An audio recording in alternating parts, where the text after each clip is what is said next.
নমস্কার সালাম। আমি মোস্তাফিজুর রহমান, একজন পলিটিক্যাল স্ট্র্যাটেজিস্ট। আজ আমি এই ভিডিওর মাধ্যমে এমন কিছু গুরুত্বপূর্ণ রাজনৈতিক কি স্ট্র্যাটেজি শেয়ার করব যা আপনাদের রাজনৈতিক ক্যারিয়ারকে আরও ডেভেলপ করতে সাহায্য করবে।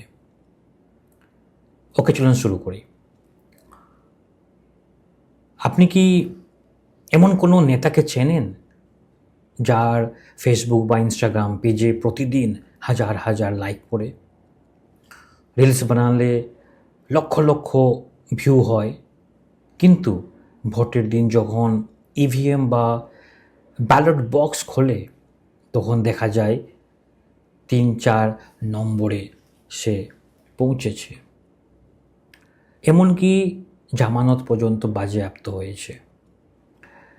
রাজনীতিতে এই ঘটনা কিন্তু এখন খুব সাধারণ। অনেক নেতা ভাবেন সোশ্যাল মিডিয়া হাওয়া গরম করলেই আপনার ভোট বাক্সে ঝড় উঠবে, তাই না? এমনই মনোভাব থাকে। আবার অনেক পুরনো দিনের নেতারা ভাবেন ধুর, ওসব ফেসবুক ইনস্টাগ্রাম কি এগুলো দিয়ে ভোট হয় না, আসল কাজ তো মাঠে। কিন্তু সত্যিটা কি, এটা আপনাদেরকে জানতে হবে। এর আসল সত্যিটা কি?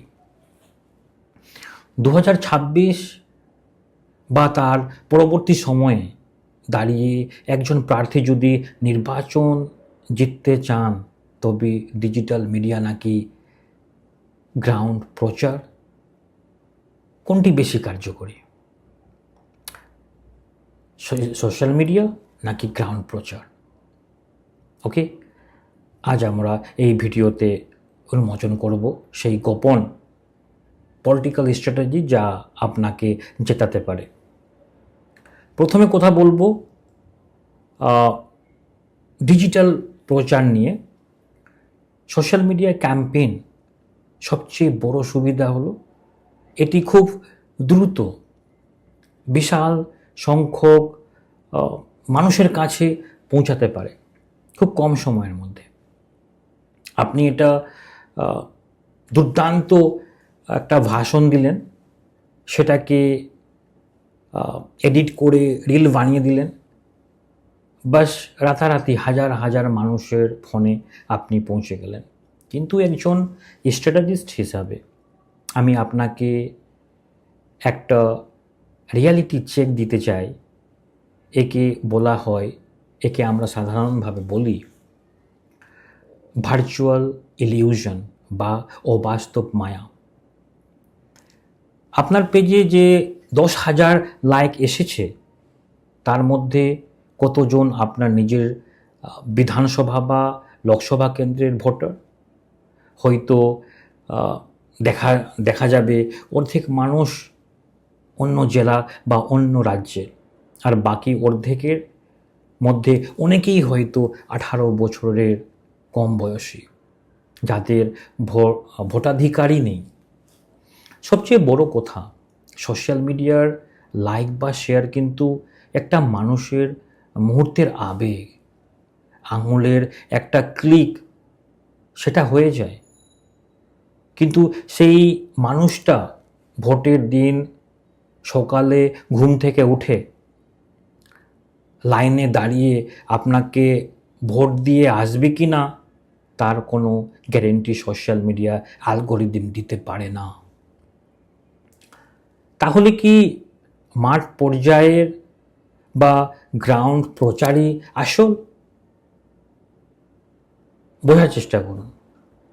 রাজনীতিতে মানুষের সাথে মানুষের সরাসরি সংযোগ বা হিউম্যান টাচ এর কোনো বিকল্প নেই। যখন একজন প্রার্থী বা একজন নেতা নিজের কোনো ভোটারের বাড়ি যান, তার হাত ধরে কথা বলেন, কিংবা পাড়ার মোড়ের যে চায়ের দোকানে বসে সাধারণ মানুষের সুখ দুঃখের কথা শোনেন, তখন ভোটাররাও প্রার্থীর মধ্যে একটা আপনার মানসিক এবং আবেগীয় সম্পর্ক তৈরি হয়, তাই না? ভারতে বা আমাদের এই ওয়েস্ট বেঙ্গলের মতো জায়গায় মানুষ এখনও সেই নেতাকে ভোট দিতে পছন্দ করে যাকে বিপদের দিনে পাশে পাওয়া যাবে, তাই না? আর এই বিশ্বাসটা শুধু ফোনের স্ক্রিন দেখে তৈরি হয় না, এটা তৈরি হয় সশরীরে মানুষের সামনে গিয়ে দাঁড়ানো।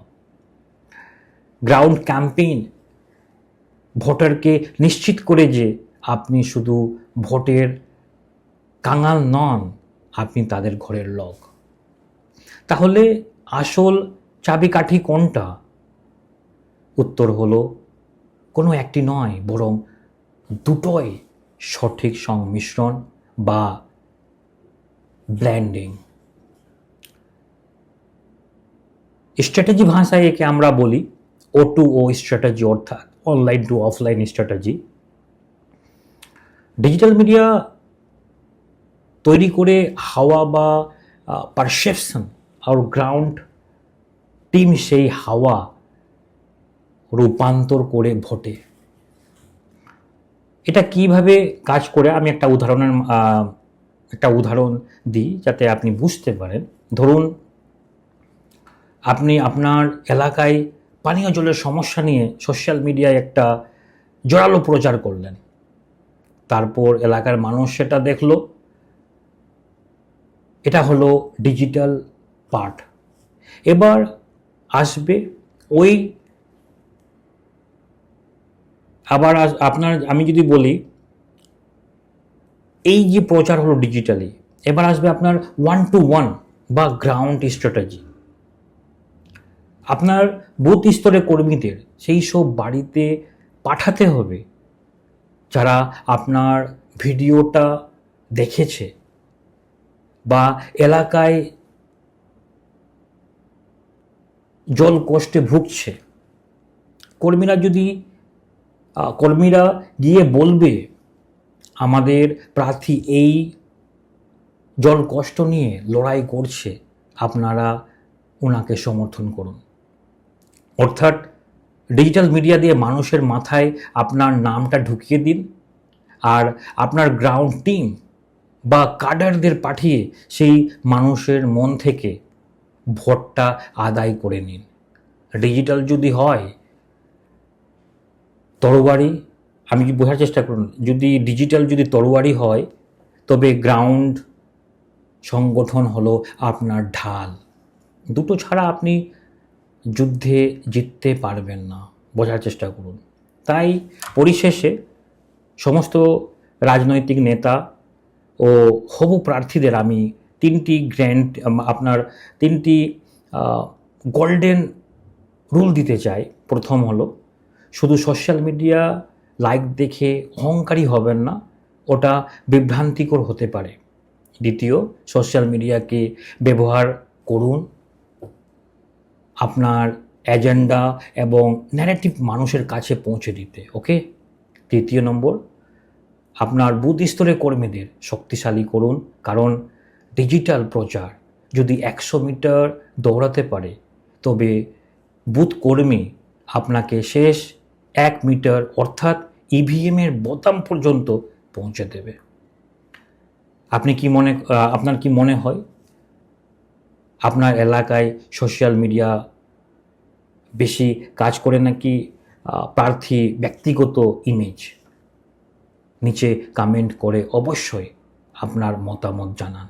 ভিডিওটি ভালো লাগলে লাইক করুন এবং আপনার দলের কর্মীর সাথে শেয়ার করুন, যাতে তারা এই আধুনিক নির্বাচনী কৌশল শিখতে পারে। দেখা হচ্ছে পরবর্তী ভিডিওতে। জয় হিন্দ।